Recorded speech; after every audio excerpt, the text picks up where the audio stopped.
नमस्कार दोस्तों, माई टेक्सो के यूट्यूब चैनल में फिर से आप सभी का स्वागत है। पिछली बार हम आपके लिए लेके आए थे Microsoft Excel based MIS reporting system for petrol pumps. इसको यूट्यूब पर आप लोगों का काफ़ी अच्छा रिस्पांस मिला, तो उसी सीरीज़ को आगे बढ़ाते हुए आज आपके लिए पेश है Excel template for GST registration validation. इस यूटिलिटी में हम आपको 3 फॉर्मूले देंगे एक्सेल के। सबसे पहला है जीएसटीएन इज़ ओके। ये चेक करेगा कि ये जीएसटी नंबर सही है या नहीं। सेकंड है जीएसटीएन टाइप। इसकी मदद से आप पता कर सकते हैं कि जिस ऑर्गेनाइजेशन के लिए जीएसटी नंबर इशू हुआ है, क्या वो गवर्नमेंट डिपार्टमेंट का है या एनआरआई का है या टीडीएस बेस्ड जीएसटी नंबर है या टीएससीएस बेस्ड जीएसटी नंबर है या यूएन बॉडी का जीएसटी रजिस्ट्रेशन नंबर है। और जो तीसरा फार्मूला है जीएसटीएन पेन टाइप, उससे आपको ये पता चलेगा कि जीएसटीएन गवर्नमेंट डिपार्टमेंट का है, फर्म का है या कंपनी का है या ट्रस्ट का है या एओपी का है। तो इस शीट की सबसे खास बात यह है कि ये मैक्रो बेस्ड नहीं है। मैक्रो बेस्ड नहीं है, इसका मतलब ये है कि ये इसमें वीबीए का इस्तेमाल नहीं हुआ है और इस यूटिलिटी को आप फ्रीली मेल के थ्रू एक दूसरे को भेज सकते हैं, शेयर कर सकते हैं एज अटैचमेंट, और इस पर जीमेल की तरफ से कोई रेस्ट्रिक्शन नहीं होगा। दूसरी बात, इसकी एक लिमिटेशन ये है कि किसी भी जीएसटी रजिस्ट्रेशन को वैलिडेट करने का फॉर्मूला जिस रो में वो जीएसटी नंबर है उसी रो में काम करेगा। मतलब मान लीजिए जैसे कि यहाँ पर GST registration row number B में है, तो जो इस पे जो फॉर्मूला लगेंगे वो इसी रो में इस कहीं भी आगे पीछे लेफ्ट या राइट में लग सकते हैं, लेकिन ऊपर नीचे नहीं लगेंगे। ठीक है।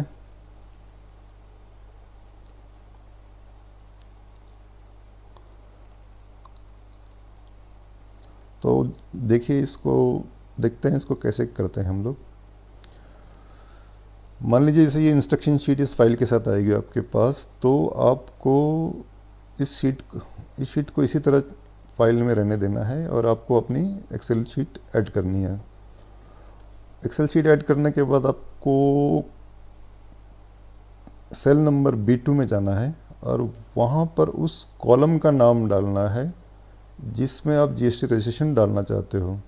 जैसे कि ये जो शीट है योर शीट ए, इसका मतलब ये है कि यहाँ पर जो जीएसटी नंबर हैं वो कॉलम नंबर ए में है, इसलिए हमने यहाँ पर सेल नंबर B2 में टाइप किया ए।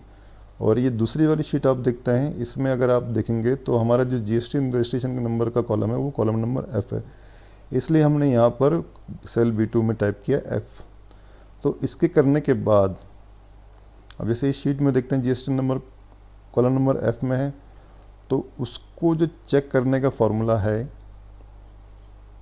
जैसे कि ये जीएसटीएन ओके, तो ये इसके सामने यहाँ पर भी काम कर रहा है और यहाँ पर भी काम कर रहा है। जीएसटी रजिस्ट्रेशन टाइप का फॉर्मूला यहाँ पर भी काम कर रहा है और यहाँ पर भी काम कर रहा है, और पैन नंबर टाइप पता करने का फॉर्मूला यहाँ पर भी काम कर रहा है। मतलब आपको सिर्फ ये स्पेसिफाई करना है कि जीएसटी रजिस्ट्रेशन नंबर किस कॉलम में आप चाहते हो, उसके बाद उसी रो में उस जीएसटी नंबर को आप आगे पीछे लेफ्ट राइट कहीं भी चेक कर सकते हैं। अच्छा, तो इस यूटिलिटी में 3 फॉर्मूले दिए गए हैं। जो सबसे पहला फॉर्मूला है वो है इस जीएसटीएन ओके। ये आपको बताता है कि जो जीएसटी नंबर इस रो में है वो एज पर पैटर्न है या नहीं।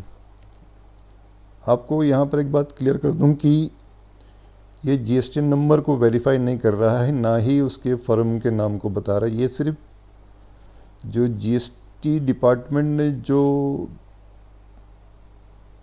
इसका पैटर्न दिया है उसको फॉलो करता है कि नहीं करता है, वो पैटर्न आप इस वेबसाइट पर देख सकते हैं, जीएसटी पोर्टल द्वारा डेवलप की गई जीएसटी की अपनी वेबसाइट है ये।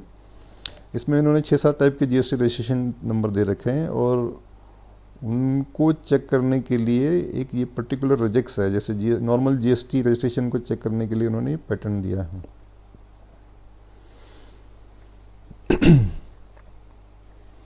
तो इस पैटर्न को अगर आप जानना चाहते हैं तो मैं आपको बताता हूँ कि ये पैटर्न क्या है। देखिए, जो पहला रजेक्स है जनरल जीएसटी रजिस्ट्रेशन के लिए, वो कहता है कि फर्स्ट 2 डिजिट, ये जो करली ब्रैकेट्स के अंदर 2 लिखा है, इसका मतलब होता है कि 2 डिजिट्स। तो जो पहले 2 डिजिट्स हैं वो 0 to 9 होंगे। उसके बाद जो नेक्स्ट 5 डिजिट्स हैं उसमें स्मॉल या कैपिटल में A to Z आएगा। उसके बाद जो नंबर मतलब 5 और 2 7 डिजिट चले गए। उसके बाद 7 के बाद 8 से लेकर 11 तक जो डिजिट आएंगे, वो जो कैरेक्टर आएगा वो 0 to 9 के बीच में होगा। उसके बाद जो 12th लेटर होगा वो स्मॉल में या कैप्स में अल्फ़ाबेट होगा। सिर्फ एक डिजिट, एक लेंथ उसकी 1 होगी। जैसे कि यहाँ पर देखिए, जो 0 to 9 इसकी लेंथ है 2, मतलब 2 कैरेक्टर हैं इसके अंदर।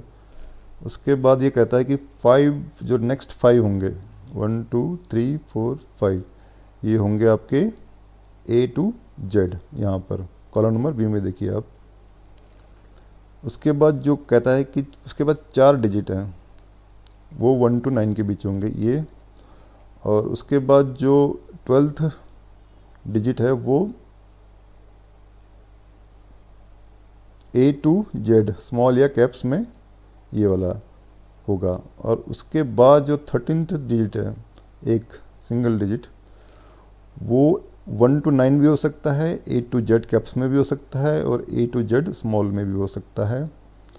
उसके बाद जो नेक्स्ट लेटर आएगा वो कहते हैं कि 0 to 9 भी हो सकता है, A to Z स्मॉल में और A to Z कैप्स में हो सकता है।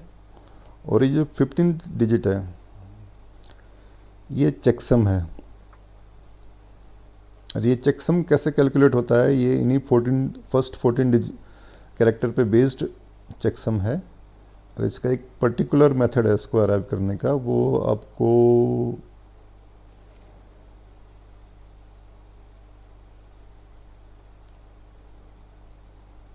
फिर किसी दूसरी वीडियो में बताएंगे कि वो किस तरह से जनरेट होता है।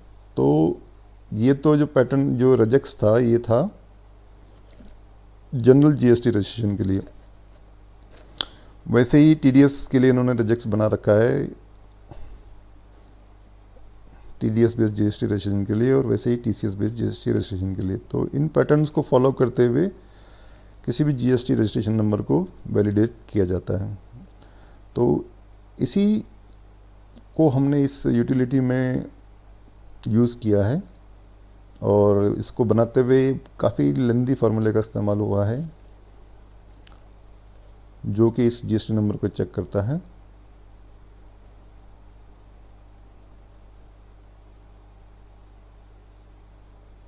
तो आपको करना क्या है, आपके पास आपको कुछ नहीं करना है, आपको सिर्फ इस जो इंस्ट्रक्शन वाली शीट है इसको अपने जिस फाइल में आप जीएसटी का वैलिडेशन चाहते हो इस फाइल को खोलिएगा। इसमें जो शीट है इंस्ट्रक्शन शीट, उसको ऐसे ही रहने दीजिएगा। अपनी तरफ से आप शीट ऐड करते जाइएगा और उस शीट में जिसमें आपको जीएसटी रजिस्ट्रेशन वैलिडेट करना है उसमें सिर्फ आपको कॉलम नंबर बी में रो नंबर 2 में यानी कि सेल नंबर B2 में सिर्फ कॉलम नंबर स्पेसिफिक करना है कि मुझे इस शीट में इस कॉलम पे जीएसटी रजिस्ट्रेशन है और इसको मुझे वैलिडेट करना है। उसके बाद आप इन तीनों फार्मूले को इस्तेमाल करके उस जीएसटी नंबर को चेक भी कर सकते हैं, उसका जीएसटी रजिस्ट्रेशन टाइप भी पता कर सकते हैं, उसका पैन टाइप भी पता कर सकते हैं। तो ये यूटिलिटी बहुत जगह आपके काम आएगी, जैसे कि आपको परचेस का रजिस्ट्रेशन मेंटेन करना है, सप्लायर्स के बिल आते हैं, जो आपके अकाउंटेंट हैं या जो स्टाफ है वो नंबर जीएसटी नंबर फीड करता है, कभी टाइपो एरर हो जाता है, कोई आई का 1 हो जाता है, ओ का 0 हो जाता है, एस का 5 हो जाता है। तो इन सारी गलतियों को ये टूल बहुत ही आसानी से पकड़ लेगा। जैसे अगर मान लीजिए यहाँ पे हमने 1 है, अगर मैं इसको मैं एल करता हूँ, जिसे इसको आई करता हूँ, तो ये इसी समय बता देगा कि जीएसटी नंबर है ये फॉल्स है, इसका कलर भी चेंज हो जाएगा। तो यहाँ पे 1 था तो इसको हमने ठीक कर दिया। यहाँ पर मैं जो डिपार्टमेंट द्वारा जारी की गई रिजेक्ट्स हैं 1 2 3 4 5 6 टाइप के उन्होंने रिजेक्ट्स, सॉरी 7 टाइप्स के। यहाँ पर मैं फिर से आपको जो रिजेक्ट्स हैं, जीएसटी डिपार्टमेंट ने 7 टाइप के जीएसटी रजिस्ट्रेशन नंबर्स के रिजेक्ट्स जारी किए हैं। जो सबसे पहला है नॉर्मल जीएसटीएन वाला, वो मैं आपको बताता हूँ। उसका एग्जांपल की तरह यहाँ पे जो एक करली ब्रैकेट में 2 लिखा है, इसका मतलब ये इसकी लेंथ बता रहा है। मतलब अब जैसे ये फर्स्ट है, स्टार्टिंग है इस रिजेक्ट्स की, तो ये बता रहा है कि जो फर्स्ट 1 और 2 कैरेक्टर होंगे वो होंगे 0 to 9 के बीच में। उसके बाद जो नेक्स्ट 5 कैरेक्टर्स होंगे वो स्मॉल में या कैप्स में A to Z के होंगे। तो इस तरह से यहाँ पर 2 कैरेक्टर यहाँ चले गए, 5 यहाँ पर चले गए, टोटल हो गया 7। तो 7 कैरेक्टर्स के बाद आता है 8th 9th 10th 11th, यानी कि यहाँ पर 4 कैरेक्टर्स की बात हो रही है। तो जो नेक्स्ट 4 कैरेक्टर्स यानी कि 8 to 11 वो होंगे 0 to 9 के बीच में। उसके बाद जो एक कैरेक्टर होगा 12th वाला वो A to Z स्मॉल में या कैप्स में होगा। उसके बाद जो नेक्स्ट 1 एक और है, मतलब 13th कैरेक्टर, वो स्मॉल में और या कैप्स में A to Z हो सकता है या 1 to 9 भी हो सकता है। उसके बाद एक और डिजिट है, कैरेक्टर है, वो उसके सबसे ज़्यादा चांसेस ZZ होगा। पहली प्रायोरिटी Z को है, उसके बाद 1 to 9 को है, और उसके बाद ये A to J और कैप्स में और A to J स्मॉल में एक डिजिट ये होगा। और जो 14 डिजिट होगा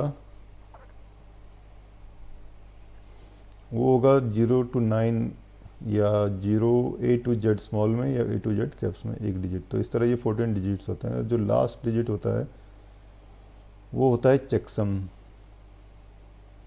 वो चेकसम का कैलकुलेशन कैसे आता है वो मैं आपको किसी और वीडियो में बताऊंगा। तो इसी जो ये पैटर्न्स दिए गए, इन रिजेक्ट्स को फॉलो करते हुए हमने आपके लिए ये यूटिलिटी डेवलप की है। इस यूटिलिटी की मदद से देखिए, जैसे अगर कहीं पर भी,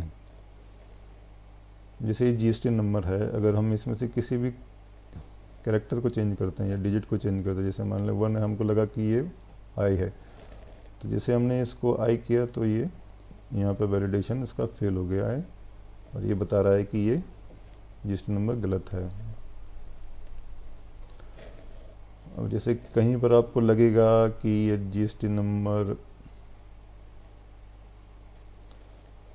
जो कॉमन मिस्टेक्स होती हैं वो 0 और O की होती है। तो जैसे ये O है, अगर हम इसको 0 करते हैं, O करते हैं, तो ये भी इनवैलिड में काउंट होगा।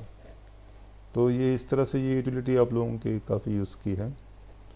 इसको अपने डेली वर्किंग में इस्तेमाल करेंगे तो काफ़ी हेल्प मिलेगी आपको इससे रॉन्ग जीएसटी नंबर को आइडेंटिफाई करने में।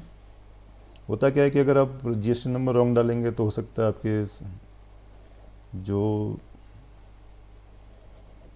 बायर हैं उनको क्रेडिट ना मिले, 2A में उनको क्रेडिट ना मिले। आपका 1 में अगर जीएसटी नंबर आपने गलत डाला तो जीएसटीआर 1 में आपने जीएसटी नंबर गलत डाला तो उनके 2A में क्रेडिट नहीं मिलेगा और वो आपको परेशान करेंगे। तो उन सारी गलतियों से आप बच सकते हैं इस यूटिलिटी को यूज़ करते हुए। आपने करना क्या है कि जो इंस्ट्रक्शन वाली शीट है इसको इस फाइल में इसी तरह रहने देना है और अपने तरफ से शीट ऐड करना है और उसमें आपने सिर्फ कॉलम नंबर स्पेसिफाई करना है सेल नंबर B2 में। कि किस कॉलम में आपका जीएसटी नंबर है। उसके बाद आप उस जीएसटी नंबर को किसी भी कॉलम से वेरीफाई, मतलब ये फॉर्मूले किसी भी कॉलम में आप लगा सकते हैं।